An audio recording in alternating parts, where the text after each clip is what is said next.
ಈರುಳ್ಳಿ ಮೂಟೆ ಹೆಸರಲ್ಲಿ ಅಕ್ರಮ ಶ್ರೀಗಂಧ ಸಾಗಾಟ ಮಾಡ್ತಾ ಇರೋದು ಬೆಳಕಿಗೆ ಬಂದಿದೆ. ಮೇಲೆ ಈರುಳ್ಳಿ, ಅಡಿಯಲ್ಲಿ ಶ್ರೀಗಂಧದ ತುಂಡುಗಳನ್ನ ಇಟ್ಕೊಂಡು ತರ್ತಾ ಇದ್ರು. ಸಿನಿಮಾ ಸ್ಟೈಲ್ನಲ್ಲಿ ಶ್ರೀಗಂಧ ಮರ ಸಾಗಾಟವನ್ನ ಮಾಡಲಾಗ್ತಾ ಇತ್ತು. ಸದ್ಯ ಈ ಗ್ಯಾಂಗ್ ಕೆಡ್ಡಾಕಿ ಕೆಡವಲಾಗಿದೆ.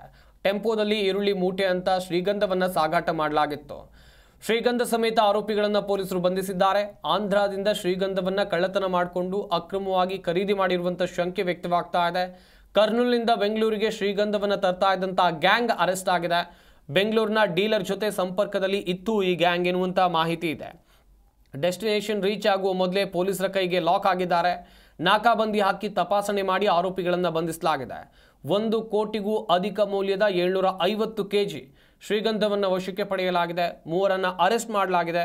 750 kg ಶ್ರೀಗಂಧವನ್ನು ಜಪ್ತಿ ಮಾಡಲಾಗಿದೆ. 18 ಬ್ಯಾಗ್ಗಳಲ್ಲಿ ಶ್ರೀಗಂಧದ ಮರದ ತುಂಡುಗಳು ಇತ್ತು. ಇದನ್ನು ಜಪ್ತಿ ಮಾಡಿದ್ದಾರೆ ಪೊಲೀಸರು ಎನ್ನುವಂಥದ್ದು ಗೊತ್ತಾಗ್ತಾ ಇದೆ. ಕರ್ನೂಲಿನಿಂದ ಬೆಂಗಳೂರಿಗೆ ಶ್ರೀಗಂಧವನ್ನು ತರ್ತಾ ಇದ್ದಂಥ ಗ್ಯಾಂಗ್ ಕೆಡ್ಡಾಕೆ ಕೆಡವಲಾಗಿದೆ.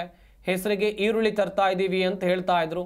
ಮೇಲ್ಗಡೆ ಇದ್ದಿದ್ದು ಮಾತ್ರ ಈರುಳ್ಳಿ ಮೂಟೆಗಳು, ಆದರೆ ಕೆಳಗಡೆ ಇದ್ದಿದ್ದು ಶ್ರೀಗಂಧ.